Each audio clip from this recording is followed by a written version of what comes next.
नमस्कार, KP news 24/7 में आपका स्वागत है। आपके साथ मैं अश्विनी। आइए सबसे पहले एक नजर डालते हैं आज के इन मुख्य समाचारों पर। कर्नाटक के बेंगलुरु में मुस्लिम छात्र पर उसके सहपाठियों ने हिंदू समुदाय की एक लड़की से दोस्ती करने के आरोप में किया हमला। हैदराबाद के उस्मानिया विश्वविद्यालय में दलित छात्र संगठनों ने विश्वविद्यालय के आर्ट्स कॉलेज के पास प्रधानमंत्री नरेंद्र मोदी का फूंका पुतला।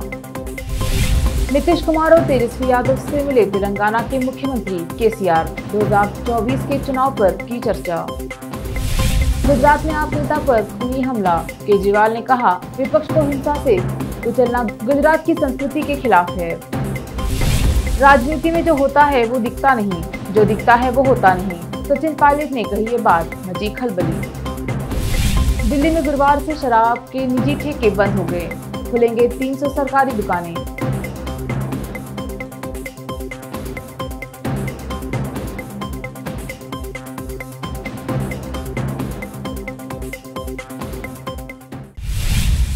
अब समाचार विस्तार से। कर्नाटक राज्य में एक मुस्लिम छात्र पर उसके सहपाठियों ने हिंदू समुदाय की एक लड़की से कथित तौर पर दोस्ती करने के आरोप में हमला किया। यह घटना राज्य की राजधानी बेंगलुरु से लगभग 300 किलोमीटर दूर कर्नाटक के सालिया शहर में हुई। मोहम्मद सैफ नाम के जिस छात्र पर हमला किया गया, उसने मंगलवार को पुलिस से संपर्क किया और अपने सहपाठियों के खिलाफ शिकायत दर्ज कराई, जिन्होंने हिंदू समुदाय की एक लड़की से बात करने पर उसे पीटा गया। दक्षिण कन्नड़ जिले के एसपी ऋषिकेश सोनवने ने कहा कि हिंदू समुदाय की एक लड़की सोलिया से दोस्ती करने के लिए एक मुस्लिम युवक मोहम्मद सैनिफ को उसके सहपाठियों ने पीटा था। आरोपी दीक्षित, धनुष, प्रज्वल, थानोज, अक्षय, मोशित, गौतम और अन्य के खिलाफ मामला दर्ज किया गया है। आज बुधवार 31 अगस्त को गणेश चतुर्थी की शुरुआत हुई। भक्तों ने भगवान गणेश की मूर्तियों की स्थापना की। उसी तरह बेंगलुरु के नागवाड़ा में DS max property private limited में गणेश पूजा का आयोजन किया गया। इस अवसर पर कार्यालय के प्रधानाचार्य डॉक्टर वी.के. सतीश और सभी स्टाफ सदस्य भी उपस्थित रहे। बेंगलुरु से केपी न्यूज के संवाददाता सैयद सुल्तान पाशा की रिपोर्ट। तेलंगाना राज्य के हैदराबाद में उस्मानिया विश्वविद्यालय में दलित छात्र संगठनों ने विश्वविद्यालय के आर्ट्स कॉलेज के पास प्रधानमंत्री नरेंद्र मोदी का पुतला फूंका। अम्बेडकर युवजन संघम के प्रदेश अध्यक्ष बी वीरबाबू के निर्देश पर विरोध प्रदर्शन किया गया। इस अवसर पर बोलते हुए उन्होंने इस बात की कड़ी निंदा की कि गुजरात राज्य के एक गांव में जब दलित महिलाएं मंदिर गई तो वहां की ऊंची जाति की महिलाओं ने उन्हें पीटा और मंदिर से बाहर निकाल दिया। उन्होंने आरोप लगाया कि प्रधानमंत्री नरेंद्र मोदी के 8 साल के शासन के दौरान गुजरात में दलितों पर कई हमले हुए। उन्होंने कहा कि गुजरात राज्य में दलितों के लिए कोई सुरक्षा नहीं है। उन्होंने कई जगहों पर दलितों के साथ हो रहे भेदभाव पर भी सवाल उठाए हैं और दलितों को समान अधिकार देने की मांग की। हैदराबाद में गणेश की प्रतिमा चोरी कर ली गई। इस चोरी का एक वीडियो सोशल मीडिया पर वायरल हो गया। हयातनगर क्षेत्र में गणेश की मूर्तियां बेचने वाले कुछ लोग गणेश प्रतिमा बेच रहे थे। मूर्तियों को बेचकर शेष मूर्तियों को सड़क किनारे रख दिया गया था। इसी बीच देर रात 3 युवक वहां पहुंचे और प्रतिमा को चुरा लिया। तेलंगाना के मुख्यमंत्री के चंद्रशेखर राव ने आज पटना में बिहार के मुख्यमंत्री नीतीश कुमार और डिप्टी सीएम तेजस्वी यादव से मुलाकात की। माना जा रहा है कि तीनों नेताओं के बीच विपक्षी एकजुटता और नीतीश कुमार की भूमिका 2024 में क्या हो सकती है, इस पर चर्चा हुई है। तेजस्वी यादव ने कहा है कि राज्यों से ही देश बनता है। हम लोग अपने अपने राज्यों को मजबूत करेंगे, विकास करेंगे ताकि देश मजबूत हो। बिहार गरीब और पिछड़ा राज्य है, केंद्र से कोई मदद नहीं मिल रहा है। खुद से बिहार के लिए राज्य सरकार कर सकती है, करेगी। राज्यों को एक दूसरे की मदद करनी चाहिए। चंद्रशेखर राव आरजेडी के अध्यक्ष लालू यादव और पूर्व मुख्यमंत्री राबड़ी देवी से भी मुलाकात कर सकते हैं। बुधवार को जारी स्वास्थ्य बुलेटिन के अनुसार महाराष्ट्र में कोविड-19 के 1444 नए मामले सामने आए हैं। राज्य के कुल मामलों की संख्या बढ़कर 80,98,738 हो गई है, जिसमें 8 और मौतें और कुल मिलाकर आंकड़ा 1,48,237 हो गई है। बुलेटिन में कहा गया है कि 2006 मरीज वायरस से ठीक हो गए हैं और उन्हें अस्पताल से छुट्टी दे दी गई है, जिससे कुल ठीक होने वालों की संख्या 79,49,594 हो गई है। राज्य में ठीक होने की दर 98.02% और मृत्यु दर 1.83% है। बुलेटिन में कहा गया है कि वर्तमान में राज्य के विभिन्न अस्पतालों में 10,902 सक्रिय कोविड-19 रोगी उपचाराधीन हैं। गुजरात चुनावी राज्य है। वहां इस साल के अंत में विधानसभा चुनाव होने हैं। ऐसे में आम आदमी पार्टी भी वहां जीतने की भरपूर कोशिश कर रही है। इस बीच सूरत के सीमा नाका इलाके में आम आदमी पार्टी के महासचिव मनोज सोरथिया पर खूनी हमला किया गया। इस मामले में आम आदमी पार्टी के संयोजक और दिल्ली के सीएम केजरीवाल ने ट्वीट कर कहा है कि विपक्षी लोगों पर इस तरह से हमला करना ठीक नहीं है। चुनाव में जीत और हार होती रहती है, लेकिन विपक्ष को हिंसा से कुचलना गुजरात की संस्कृति के खिलाफ है और लोगों को यह पसंद नहीं है। मैं गुजरात के सीएम से दोषियों को कड़ी सजा देने और सभी की रक्षा करने की अपील करता हूं। बता दें कि सूरत के सीमा नाका इलाके में आम आदमी पार्टी के महासचिव मनोज सोरथिया पर खूनी हमला हुआ। इस जानलेवा हमले में मनोज सोरथिया के सिर पर गंभीर चोटें आई हैं। पता चला है कि आप नेताओं ने आरोप लगाया है कि असामाजिक तत्वों ने लोहे के पाइप से हमला किया। लेते हैं थोड़ा सा ब्रेक, जल्द लौटेंगे ब्रेक के बाद। हिंदुस्तान के हर कोने में हम हैं मौजूद। 24 घंटे हालात पर गहरी नजर, खबरों से जुड़े चुपते सवालात और आपको दिखाता है धार्मिक, सामाजिक, राजनीतिक, लोकल और इंटरनेशनल न्यूज की सबसे बेहतर कवरेज, जो आपको रखती है हर पल बाखबर। देश और दुनिया भर की खबर के लिए देखते रहें KP news 24/7। Noor education trust Bidar की ओर से चलाए जाने वाला Noor MEd and BEd college Bidar, recognised by NCTE Delhi and affiliated to Gulbarga University, Gulbarga. Admission are open for the academic year 2021-22. विशेषज्ञ और सक्षम शिक्षकों द्वारा शिक्षा प्राप्त करने के लिए नूर एमएड एंड बीएड कॉलेज में दाखिला लें और शांत वातावरण में शिक्षा प्राप्त करें। बीदर शहर में बेहतर शिक्षा का एकमात्र केंद्र Noor MEd and BEd college, Shahpur gate, Bidar. Phone numbers 9945283920, 8482221297। जब अपने सपनों का नया घर बन जाए तो उसे सजाने के लिए जहां घर की दूसरी सामग्रियों की जरूरत होती है, वही घर का मुख्य पात्र होते हैं द्वार, खिड़कियां, अलमारी। अपने सपनों के महल के लिए सुंदर बने बनाए द्वार के लिए बीदर नगर में एकमात्र दुकान है Surya plywoods and glass centre, जहां पर हर रंग, हर डिजाइन और हर प्रकार के और विभिन्न एजेंसियों के प्लाईवुड्स के दरवाजे, किचन और टॉयलेट्स में उपयोग होने वाली सामग्री और दूसरी चीजें मिलती हैं। घर बनाने में उपयोग की जाने वाली सभी चीजों को खरीदने के लिए आज ही चले आइए आपके अपने शहर बीदर का आपका अपना shop Surya plywoods and glass centre, Parvati complex, BVB college road, Bidar. अधिक जानकारी के लिए शॉप के मालिक लालजी पटेल से इस नंबर पर संपर्क करें 09844090653।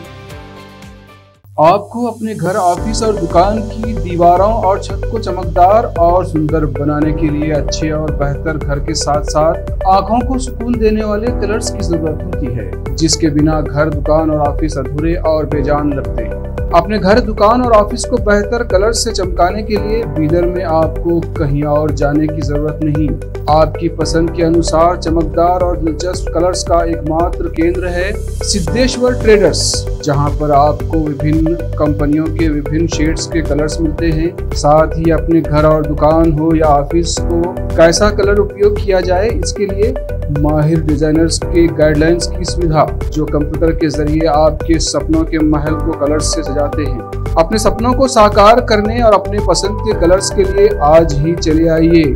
याद रखिए, Siddheshwar traders, shop number 1 and 2, Ganga super complex, Bidar. अधिक जानकारी के लिए सिद्धेश्वर ट्रेडर्स के मालिक वीर शेट्टी पाटिल से इस फोन नंबर पर संपर्क करें 9620128097। घर, दुकान और ऑफिस कितना भी सुंदर बनाया जाए और हर तरह से उन्हें सजाया जाए, अगर फर्नीचर ना हो तो सब अधूरा सा लगता है। और अच्छा फर्नीचर घर, दुकान और ऑफिस को चार चांद लगाता है और देखने वालों में शान बढ़ाता है। और जब घर इतना सुंदर बनाया जाता है तो उसमें बेहतर और सुंदर फर्नीचर का भी उपयोग जरूरी है। अपने घर, दुकान, ऑफिस के लिए अच्छा और सुंदर और पायदार फर्नीचर और दूसरी चीजों का बीदर शहर में एकमात्र केंद्र है Nikita industries and Nikita furniture showroom, जहां पर एक ही छत के नीचे विभिन्न डिजाइन और विभिन्न रंगों और विभिन्न कंपनियों के पलंग, अलमारी, सोफा सेट, डाइनिंग टेबल, सिंगारदान, ऑफिस काउंटर्स, विभिन्न कलर्स और डिजाइन की कुर्सियां, बहुउपयोगी चौकियां और दूसरी चीजें उपलब्ध हैं। घर, ऑफिस और दुकान बनकर तैयार है और वहां के लिए फर्नीचर का सोच रहे हैं तो देर किस बात की, तुरंत चले आइए। Nikita industries and Nikita furniture showroom, shed number C1, industrial estate, Gandhiganj, Bidar. अधिक जानकारी के लिए शोरूम के मालिक जयराज खंडे से इन नंबर्स पर संपर्क करें 9448128148 08482227010। ब्रेक के बाद स्वागत है आपका। देखते हैं आगे के समाचार। कांग्रेस के राष्ट्रीय अध्यक्ष के मुद्दे पर पूर्व डिप्टी सीएम सचिन पायलट ने बिना किसी का नाम लिए कहा कि मैं हूं या कोई और, प्रदेश के हर नेता ने आला कमान के आदेश को माना है और आगे भी जो आदेश मिलेगा उसे निभाएंगे। पायलट ने कहा कि राजनीति में जो होता है वो दिखता नहीं और जो दिखता है वो होता नहीं। कांग्रेस के राष्ट्रीय अध्यक्ष पद के लिए सीएम अशोक गहलोत के नाम की चर्चा के बीच आए पायलट के इस बयान के कई मायने निकाले जा रहे हैं। पायलट ने हाल ही में संपन्न हुए छात्र संघ चुनाव में NSUI के प्रदर्शन पर भी चिंता जाहिर की है। सचिन पायलट ने बुधवार को SC आयोग के अध्यक्ष खिलाड़ी लाल बैरवा की पुरानी मांग को उठाते हुए कहा कि प्रदेश में SC आयोग को संवैधानिक दर्जा मिलना चाहिए। कई राज्यों में आयोग को संवैधानिक दर्जा मिला हुआ है। केवल कानून बनाने से प्रदेश में दलितों पर अत्याचार नहीं रुकेंगे, सरकार को इन मामलों में एक्शन भी दिखाना होगा। पायलट का यह बयान ऐसे समय में आया है जब 2 दिन पहले ही खिलाड़ी लाल बैरवा पायलट को मुख्यमंत्री और अशोक गहलोत को राष्ट्रीय अध्यक्ष बनाए जाने की पैरवी कर चुके हैं। बैरवा लंबे समय आयोग को संवैधानिक दर्जा दिलाने की मांग कर रहे हैं। उत्तर प्रदेश में भाजपा नेता द्वारा चोरी का बच्चा खरीदने का मामला गरमाया हुआ है। घटना सामने आने के बाद पार्टी ने नेता के खिलाफ सख्त रुख अपनाते हुए उन्हें निष्कासित कर दिया है। बता दें कि यह मामला उत्तर प्रदेश के फिरोजाबाद में सामने आया है। आरोपी भाजपा पार्षद को लेकर पार्टी की भी किरकिरी हुई है। मामले में आरोपी नेता और उनके पति को पुलिस ने गिरफ्तार कर लिया है। पूरे मामले को लेकर दिल्ली के डिप्टी सीएम और आम आदमी पार्टी के नेता मनीष सिसोदिया ने भाजपा पर हमला बोला है। उन्होंने भाजपा को बच्चा चोर पार्टी कहा है। राष्ट्रीय राजधानी दिल्ली में शराब की निजी दुकानों की जगह अब दिल्ली सरकार के 300 से अधिक विक्रय केंद्र लगेंगे। अधिकारियों ने बुधवार को बताया कि आबकारी नीति 2021-22 की जगह अब पुरानी व्यवस्था बहाल हो रही है और यह बदलाव बृहस्पतिवार से प्रभाव में आएगा। दिल्ली में करीब 250 निजी शराब विक्रेताओं के ठेके अभी संचालित हो रहे हैं, जिन्हें अब वापस ली जा चुकी है। आबकारी नीति 2021-22 के तहत लाइसेंस दिए गए थे। आबकारी अधिकारियों ने कहा कि अधिक ठेकों के खुलने से सितंबर के पहले हफ्ते से शराब की आपूर्ति में सुधार आएगा। दिल्ली के एक वरिष्ठ आबकारी अधिकारी ने कहा, अभी करीब 250 निजी ठेके हैं, जिनका स्थान 300 से अधिक सरकारी विक्रय केंद्र लेंगे। आने वाले दिनों में ठेकों की संख्या बढ़ेगी क्योंकि दिल्ली सरकार की 500 ऐसी दुकानें खोलने की योजना है।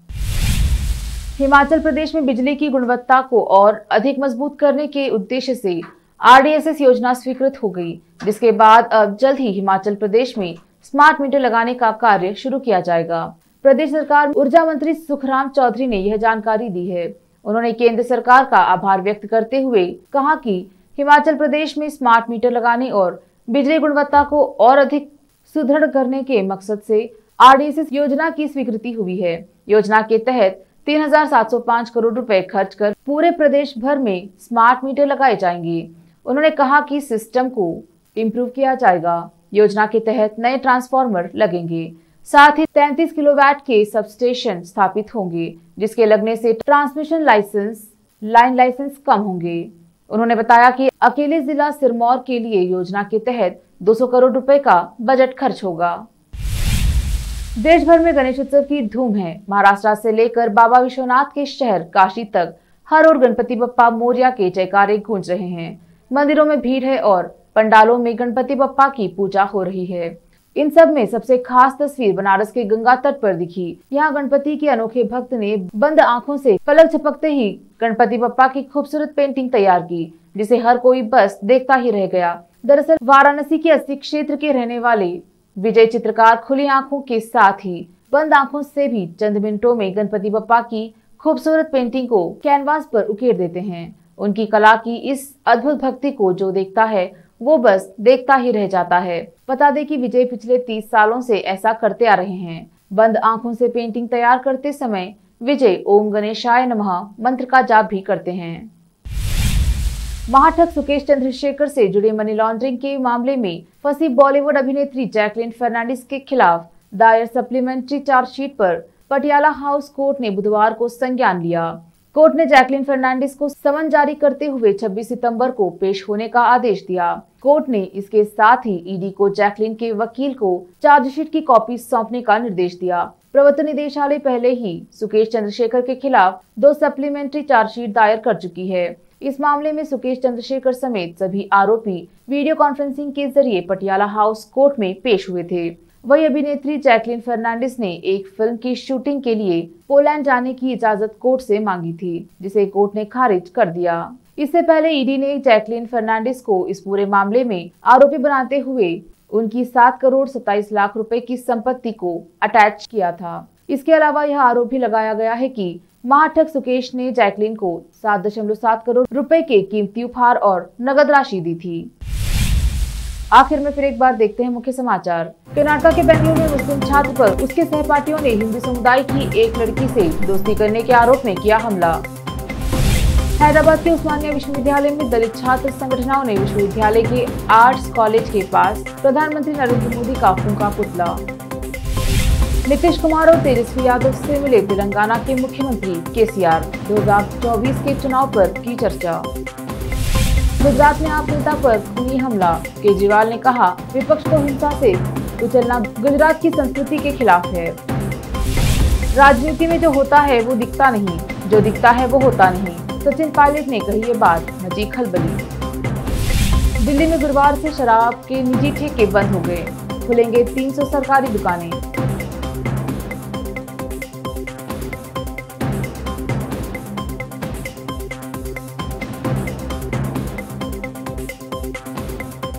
केपी न्यूज में अब तक के लिए इतना ही। देश प्रदेश के समाचारों के लिए देखते रहिए केपी न्यूज 24/7। धन्यवाद।